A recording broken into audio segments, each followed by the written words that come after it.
নমস্কার, শুভ সন্ধ্যা। আমি মীনাক্ষী চোখ রাখছি মুহূর্তের খবরে। অতি সত্বর ফল প্রকাশ করে নিয়োগ প্রক্রিয়া সম্পূর্ণ করার দাবিতে বিক্ষোভে সামিল হয়েছেন ত্রিপুরা পুলিশের অধীনে স্পেশাল এক্সিকিউটিভ চাকুরির প্রত্যাশীরা। সিটি সেন্টারের সামনে একত্রিত হয়ে বিক্ষোভে সামিল হয়েছেন তারা। অবিলম্বে যেন ফল প্রকাশ করা হয় তার জন্য মুখ্যমন্ত্রীর উদ্দেশ্যে দাবি জানান তারা। 2022 সালে ত্রিপুরা পুলিশের অধীনে স্পেশাল এক্সিকিউটিভের 6062টি পদে নিয়োগের জন্য নোটিশ জারি করা হয়েছিল। তার কিছুদিন পর ফিজিক্যাল ও রিটেন পরীক্ষা নেওয়া হয়েছিল, কিন্তু প্রায় 3 বছর হয়ে গেল এখনো তার ফলাফল প্রকাশ করছে না দপ্তর। গত 3 বছর ধরে নিয়োগ প্রক্রিয়া স্তব্ধ বলে জানিয়েছেন তারা। অতি সত্বর ফল প্রকাশ করে নিয়োগ প্রক্রিয়া সম্পন্ন করার দাবি জানিয়েছেন তারা। আমাদের স্পেশাল এক্সিকিউটিভ আমরা দিয়ে সবসময় আমরা শুনি সব শেষ। মুখ্যমন্ত্রী সব জায়গায় গিয়ে বলে কিছুদিন ভেরি সুন, কিন্তু আমরা এই 6067 জনের জন্য কত বেকার আমরা বসে আছি, কিন্তু মেরিট লিস্ট আউটের নামে কোনো পাত্তা নেই।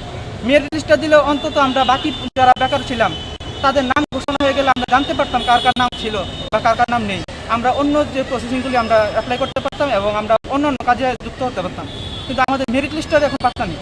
আমি আপনাদের মাধ্যমে আমাদের মুখ্যমন্ত্রী স্যার এবং আমাদের যে হোম দপ্তরের একটাই জানতে চাই যে আমাদের মেরিট লিস্টটা কেন দেওয়া হচ্ছে না। সোমবার দুপুরে হঠাৎ করে আগুন লাগে উদয়পুর বন্দুয়ার পাওয়ার সাবস্টেশনে। সাথে সাথে খবর দেওয়া হয়েছে উদয়পুর দমকল বাহিনীকে। খবর পেয়ে ঘটনাস্থলে ছুটে আসে দমকলের একটি ইঞ্জিন। দমকল বাহিনীর দীর্ঘ প্রচেষ্টার পর নিয়ন্ত্রণে আসে আগুন। দমকল কর্মীর প্রাথমিক ধারণা শর্ট সার্কিট থেকে হয়েছে আগুনের সূত্রপাত। ওই অগ্নিকাণ্ডে প্রায় 15 লক্ষ টাকার ক্ষতি হলেও প্রায় 2 কোটি টাকা জিনিস রক্ষা পেয়েছে বলে জানান তিনি।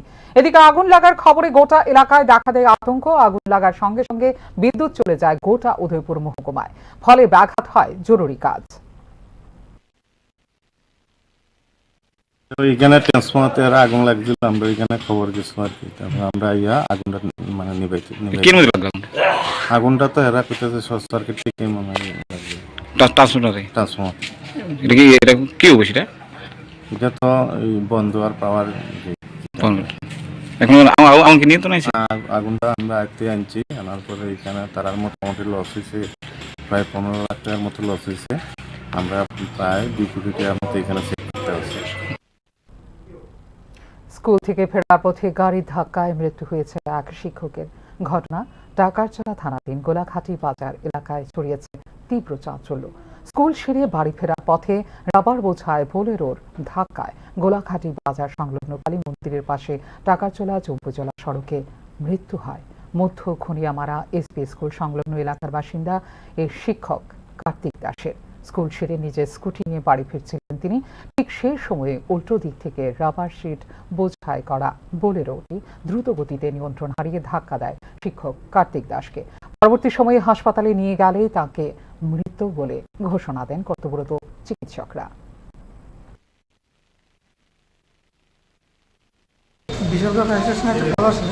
গোলাঘাটি বাজারটা পারে কালী মন্দির আছে, ওখানে একটা অ্যাক্সিডেন্ট হয়। আমরা ড্রাইভাররা যাই, একটা স্কুটির মধ্যে রাস্তাতে পরে আছে, মাথা পুরো আমাদের ভালো ইঞ্জুরি হয়েছে। স্কুটি আর কিসের মধ্যে সংঘর্ষ হয়েছে? পুরো বলেছে গাড়ি তো আমরা পাইনি, মানে স্কুটি আর গাড়ির মধ্যে সংঘর্ষ হয়েছে। কি নাম? তাই নামটা জানা যায়নি। আমি খুশি অবস্থায় আছে। তাই কি এখন জীবিত আছে না? না, এটা ডাক্তারবাবু বলতে পারবো। কোনখানে পৌঁছেছেন? আমরা বিশালগড় মহকুমা হসপিটালে। নাম টাম পরিচয় পাওয়া গেছে? না। এখনকার মতো এই মুহূর্তে সংবাদ এই পর্যন্ত। অন্যান্য আপডেটস দেখার জন্য অবশ্যই নজর রাখতে হবে নিউজ নাওর পর্দায়। নমস্কার।